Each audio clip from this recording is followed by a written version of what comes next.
Now start with the next sum for more understanding of this chapter. In this video we are going to start with fifth practical. Hello everyone, I hope so. All of you understand the format of realization account which was discussed in the previous video. Let practical number 5. P, Q and R are partners sharing profits and losses in the ratio of 2:1:1. They decide to dissolve their firm on 31st March 2018, the date on which their balance sheet stands as under balance sheet. Listen, हम साथ के साथ ही अपना realisation account शुरू कर देते हैं। सबसे पहले हमने अपनी बैलेंस शीट में से एसेट्स अकाउंट और लायबिलिटीज अकाउंट को क्लोज करना है। तो एसेट्स, बैंक कहाँ जाएगा? बैंक अकाउंट की डेबिट साइड, क्योंकि बैंक अकाउंट का बैलेंस कभी भी रियलाइजेशन में ट्रांसफर नहीं करते। क्यों? क्योंकि इसको कैश में कन्वर्ट नहीं किया जा सकता, ये ऑलरेडी कैश में कन्वर्टेड है। तो बैंक अकाउंट कहाँ जाएगा? बैंक अकाउंट की debit side to balance BD 30,000।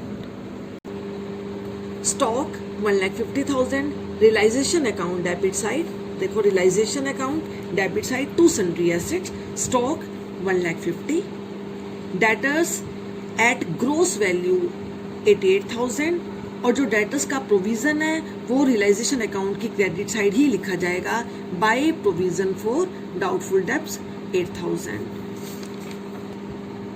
Investment 40,000, furniture 30,000 and machinery 90,000। ये हमने एसेट्स अकाउंट क्लोज कर दिया।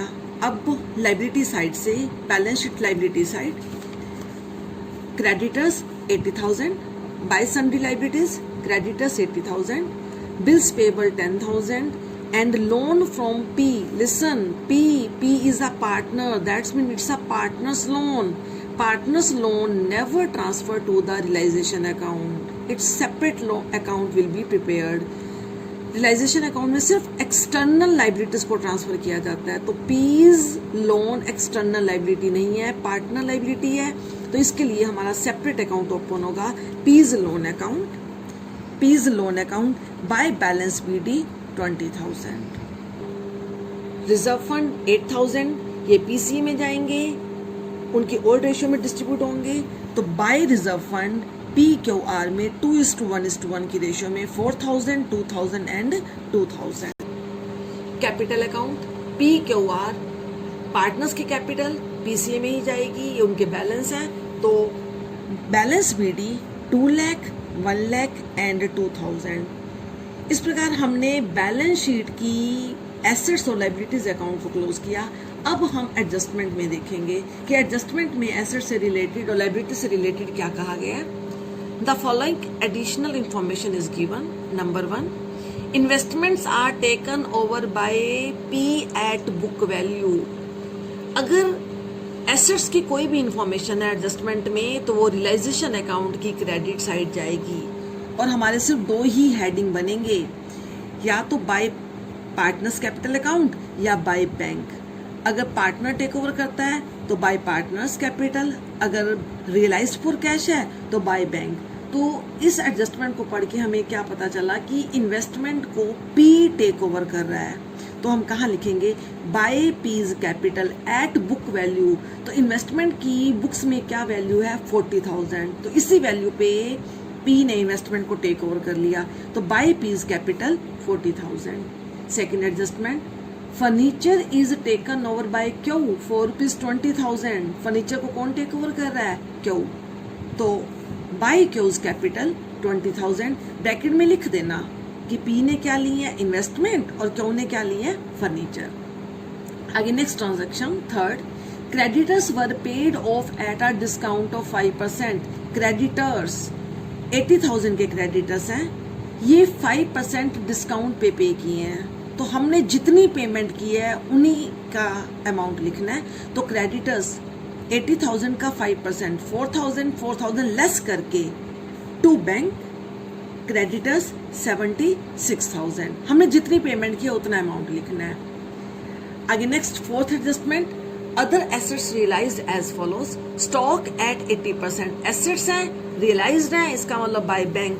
तो realisation account credit side stock 80%, तो स्टॉक हमारा 1,50,000 का है, तो इसका 80% 1,20,000 यहाँ लिखेंगे। डेटर्स 65,000 फिगर गिवन है यही। Machinery 30% less than book value, तो हमारी मशीनरी की बुक वैल्यू 90,000 है।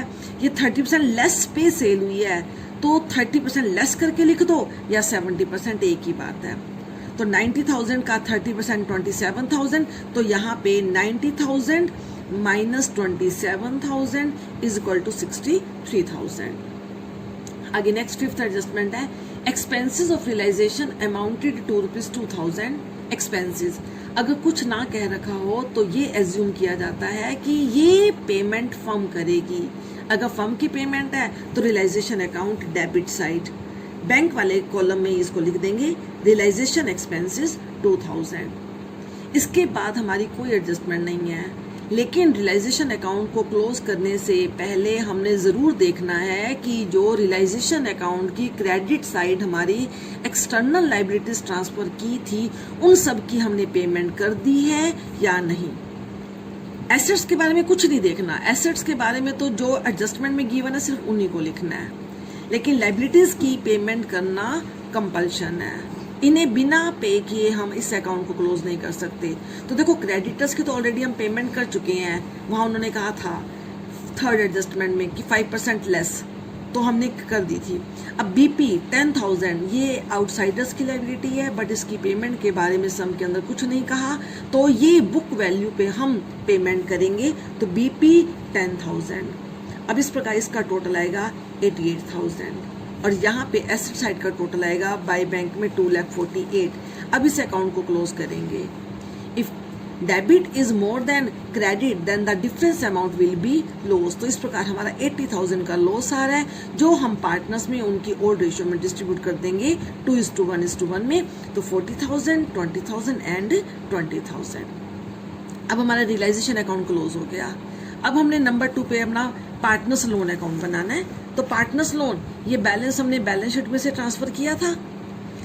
हमारा सीक्वेंस होता है, पहले हम एक्सटर्नल लायबिलिटीज की पेमेंट करते हैं, नंबर 2 पे पार्टनर्स लोन की पेमेंट करते हैं, नंबर 3 पे पार्टनर्स कैपिटल की।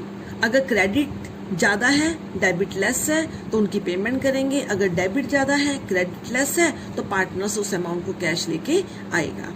तो अब P's loan account partners loan है तो 20,000 टू बैंक 20,000। अब इसके बाद PCA partners capital account balance और रिजर्व फंड ऑलरेडी हम बैलेंस शीट में से ट्रांसफर कर चुके हैं। अब हमने रियलाइजेशन अकाउंट से ट्रांसफर करना है PQR means partners capital account. तो जिसका अकाउंट बनाना है उसकी सारी ट्रांजैक्शन को उनके अकाउंट में ट्रांसफर करनी है। जैसे PQR तो रियलाइजेशन अकाउंट में देखेंगे कौन कौन सी PQR के नाम की ट्रांजैक्शन है। तो देखो ये रहा पीज कैपिटल इन्वेस्टमेंट, तो इसको हम कहाँ ट्रांसफर करेंगे, कैपिटल अकाउंट की डेबिट साइड। देखो अगर कोई पार्टनर एसेट टेक ओवर करता है तो उसकी कैपिटल डिक्रीज होती है, अगर पार्टनर लायबिलिटी टेक ओवर करता है तो उसकी कैपिटल इंक्रीज होती है। डिक्रीज इन कैपिटल तो PCA debit, increase in capital तो पार्टनर्स कैपिटल अकाउंट क्रेडिट। तो यहाँ पे पी ने क्या लिया है इन्वेस्टमेंट और क्यू ने क्या लिया है फर्नीचर, तो इतने अमाउंट से इनकी कैपिटल डिक्रीज हो जाएगी। तो इसको हम कहाँ लिखेंगे पीसीए में debit side. To realisation P के अकाउंट में 40,000 और क्यू के अकाउंट में 20,000। उसके बाद और कौन सी ट्रांजैक्शन है, एक लॉस किया है बाय लॉस PQR, तो लॉस के कारण भी कैपिटल डिक्रीज होगी। तो इसको कहाँ ट्रांसफर करेंगे debit side. To realisation bracket में लिख दो लॉस 40,000, 20,000, 20,000। अब इसके अलावा और कोई भी पार्टनर्स की कैपिटल से रिलेटेड एडजस्टमेंट नहीं है। अब हम इनके अकाउंट्स को क्लोज करेंगे 1 by 1। तो देखो पी का क्रेडिट साइड का टोटल आ रहा है 2,04,000 और डेबिट साइड का आ रहा है 80। तो डिफरेंस अमाउंट हम पी को पेमेंट कर देंगे 1,24,000। क्यों क्रेडिट 1,02,000 डेबिट 40, तो 1,02,000 में से 40,000 माइनस करेंगे तो रिमेनिंग अमाउंट 62,000 जो बैलेंस निकला वो उसको पे कर देंगे।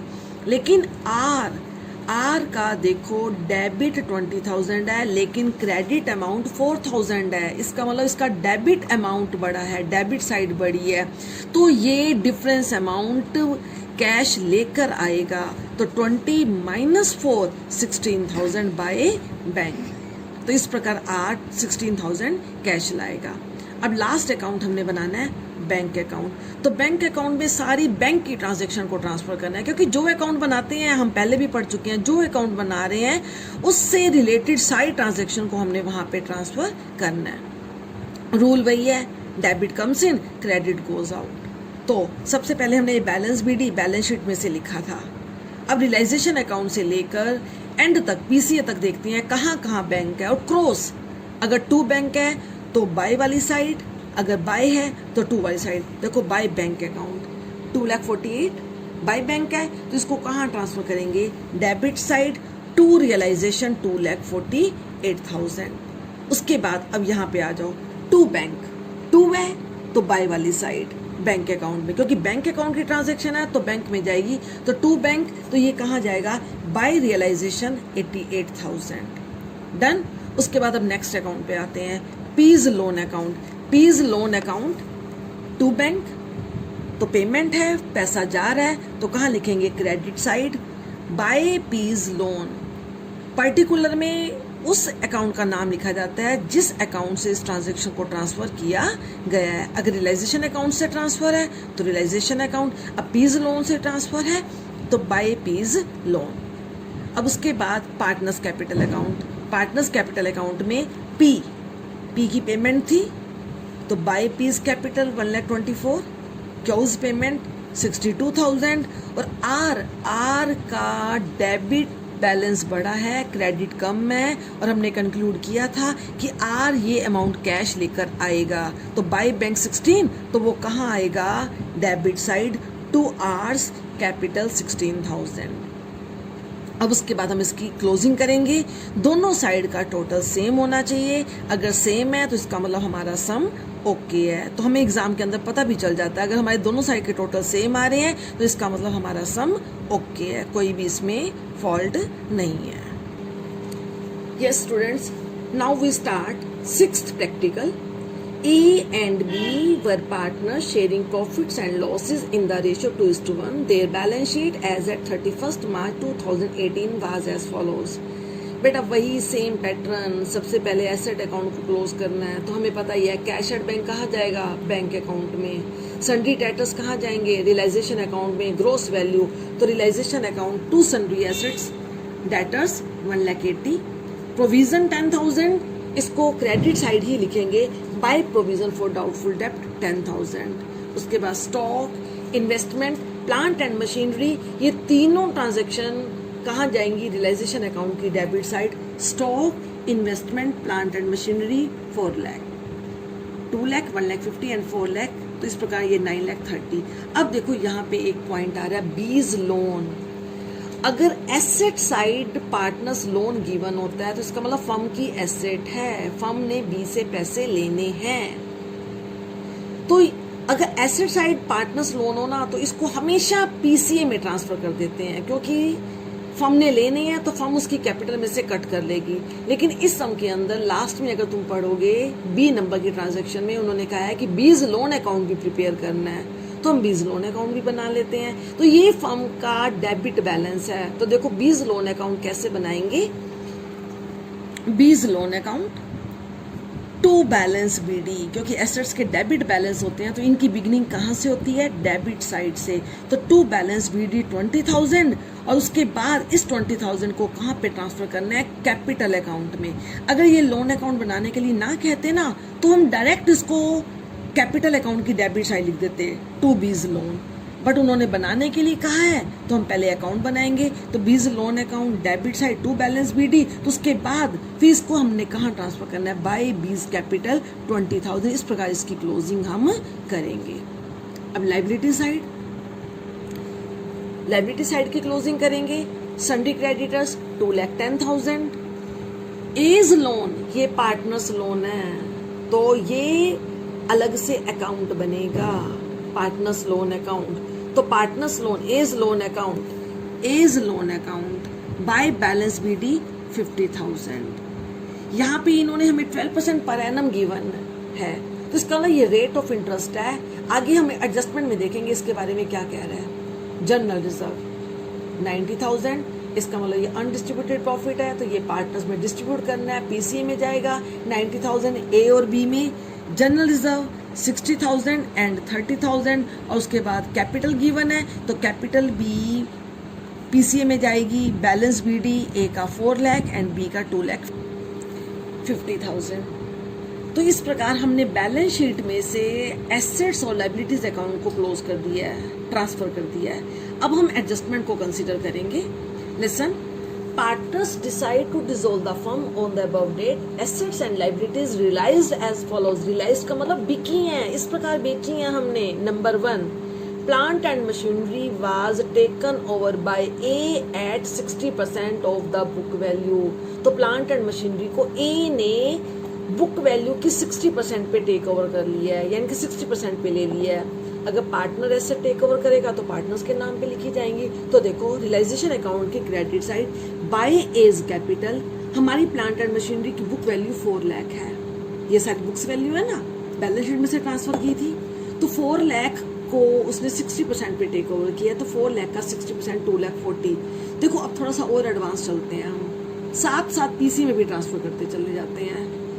बाय एज कैपिटल 2,40,000, तो इस अमाउंट को हम ए के अकाउंट में भी ट्रांसफर कर देते हैं to realisation 2,40,000। Next adjustment, investment were taken over by B at 120%।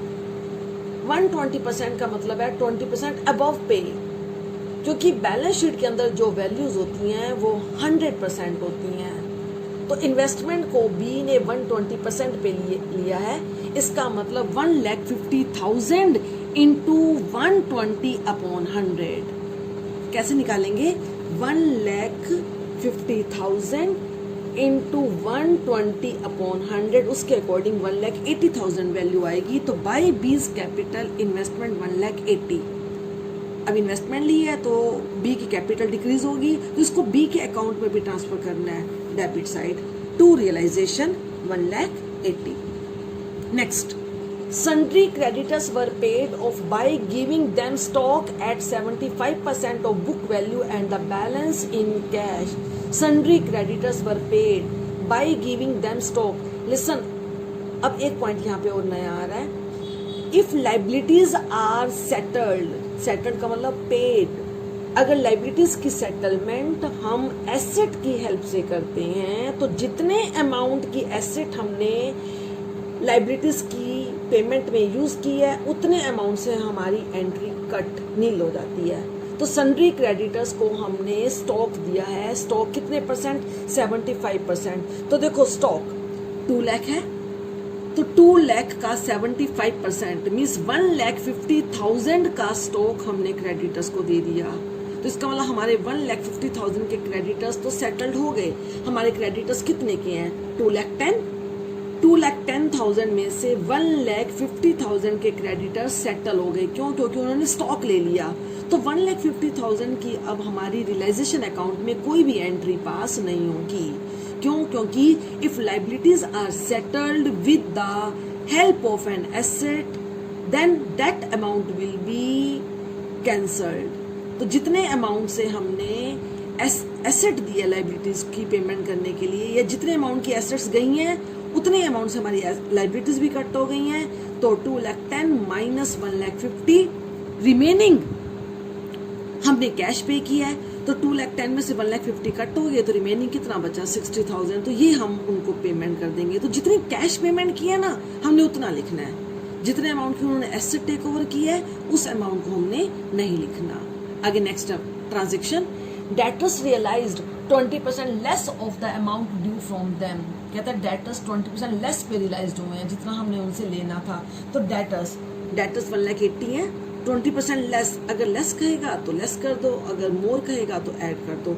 तो 1,80,000 का 20% 36,000 माइनस करके, तो 1,80,000 माइनस 36,000, तो कितना अमाउंट आएगा? 1,44,000। इस प्रकार हमें रियलाइज्ड हुआ। आगे नेक्स्ट ट्रांजेक्शन क्या कह रहा है? A's loan was paid off with interest for 6 months. It's a very very very important transaction adjustment. देखो क्या कह रहा है, ए के लोन की पेमेंट हमने 6 month के इंटरेस्ट के साथ की है, उसका सेटलमेंट किया है. तो ये फर्स्ट चैप्टर का पॉइंट आ रहा है. देखा जाए तो इंटरेस्ट ऑन लोन फर्म के लिए एक्सपेंस होता है, तो पहले हम इसकी एंट्री पास कर लेते हैं. इससे फर्स्ट चैप्टर भी तुम्हारा रिवाइंड हो जाएगा. Listen, interest on A's loan account debit to A's loan. 6 month का इंटरेस्ट निकालना है. तो हमारा एज लोन कितना था, A's loan at the rate of 12% per annum 50,000 के ऊपर 12%.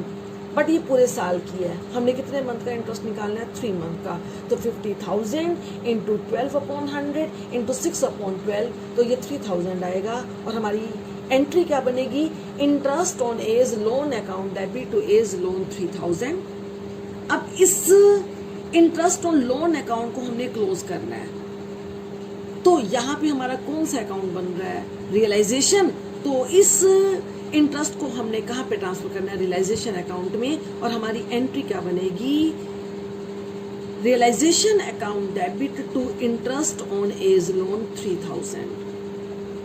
तो देखो अब इसको हम रियलाइजेशन अकाउंट में कैसे लिखेंगे. हमने रियलाइजेशन अकाउंट डेबिट किया ना, तो इस ट्रांजेक्शन को रियलाइजेशन अकाउंट में लिखेंगे to interest on A's loan 3,000, क्योंकि हमारी 3,000 रुपए की लाइबिलिटीज बढ़ गई हैं. तो to interest on A's loan 3,000. और ये 3,000 का इंटरेस्ट एज लोन अकाउंट में भी चला जाएगा बाय इंटरेस्ट ऑन लोन 3,000. क्यों, क्योंकि हमने यहाँ पे एज लोन अकाउंट क्रेडिट किया था ना. एज लोन अकाउंट क्रेडिट होने का रीजन क्या था, इंटरेस्ट ऑन लोन. तो ये ट्रांजेक्शन एज लोन अकाउंट में भी जाएगी by interest on A's loan 3,000. उसके बाद नेक्स्ट ट्रांजेक्शन है realisation expenses amounted to ₹1,000. If nothing is given we will assume that this amount has been paid by the firm. तो expenses bank वाले heading में डालेंगे, रियलाइजेशन एक्सपेंसेस 1,000. तो इस प्रकार ये 61,000 बनेगा. इसके बाद और कोई ट्रांजेक्शन नहीं है, तो हम इसकी क्लोजिंग करेंगे. यहाँ पे हमारा 2,10,000 का लॉस आ रहा है. और वो लॉस कहाँ पे ट्रांसफर होगा, पार्टनर्स कैपिटल अकाउंट में. उनकी रेशियो में ए और बी 1,40,000 एंड 70,000. उसके बाद एज लोन अकाउंट की क्लोजिंग करेंगे. ये तो हमने बैलेंस शीट में से लिखा था और ये इंटरेस्ट हमने कैलकुलेट किया था. तो इस प्रकार हम 53,000 की पेमेंट करेंगे. तो टू बैंक 53,000. इसकी क्लोजिंग हम पहले ही कर चुके हैं. अब हम पीसीए पे आते हैं. पीसीए ए और बी की कैपिटल का बैलेंस ऑलरेडी हमने बैलेंस शीट में से ट्रांसफर किया था. जनरल रिजर्व हमने बैलेंस शीट में से ट्रांसफर किए थे. ये रियलाइजेशन अकाउंट से ट्रांसफर किया था हमने, दोबारा बता देती हूँ मैं. 2,40,000 1,80,000 ए ने plant and machinery take over की थी और बी ने इन्वेस्टमेंट. तो 2,40,000 1,80,000. उसके बाद ये बीज loan account asset side given था, फर्म की एसेट है तो फर्म ने पार्टनर से लेनी है. अब फर्म बी की पेमेंट करने जा रही है तो फर्म ने जो लेनी है वो उसे कट कर लेगी. तो यहाँ पे लिखेंगे टू बीज लोन 20,000. उसके बाद रियलाइजेशन का loss 1,40,000 and 70,000 debit side, to realisation 1,40,000 and 70. और उसके बाद हम इनकी क्लोजिंग करेंगे. ए का क्रेडिट ज्यादा है, डेबिट लेस है, तो to bank account final payment और बी की फाइनल पेमेंट 10,000. अब हम बैंक अकाउंट बनाएंगे. तो बैंक अकाउंट बैलेंस शीट में से हमने बैंक अकाउंट का बैलेंस ट्रांसफर किया. कैश एट बैंक 60,000 हमें बिल्कुल स्टार्टिंग में गिवन है, तो ये अमाउंट हमने ट्रांसफर करना है debit side to balance BD 60,000. उसके बाद रियलाइजेशन अकाउंट से ट्रांसफर करना है. ये देखो बाय बैंक है, बैंक वाली साइड ट्रांजेक्शन को ट्रांसफर करना है. बाय बैंक 1,44,000 क्रॉस, बाय है तो टू वाली साइड टू रियलाइजेशन. उसके बाद ये टू बैंक है 61,000, तो ये कहाँ डालेंगे, बाय रियलाइजेशन 61,000. उसके बाद आगे चलते हैं. अब ये देखो एज लोन अकाउंट में टू बैंक है 53,000, तो इसको ट्रांसफर करेंगे बाय एज लोन 53,000. अब यहाँ पे कोई बैंक नहीं है. अब पीसीए में ए के अकाउंट में टू बैंक है 80,000, तो बाय एज कैपिटल 80,000 और बी के अकाउंट में है 10,000, बाय बीज कैपिटल 10,000. अब हम इनकी क्लोजिंग करेंगे तो 2,04,000 टोटल आ रहा है. इसका मतलब हमारा सम ओके है. तो बैंक अकाउंट के दोनों साइड अगर मैच हो जाते हैं तो हम वेरीफाई कर सकते हैं कि हमारा सम ओके है या नहीं है.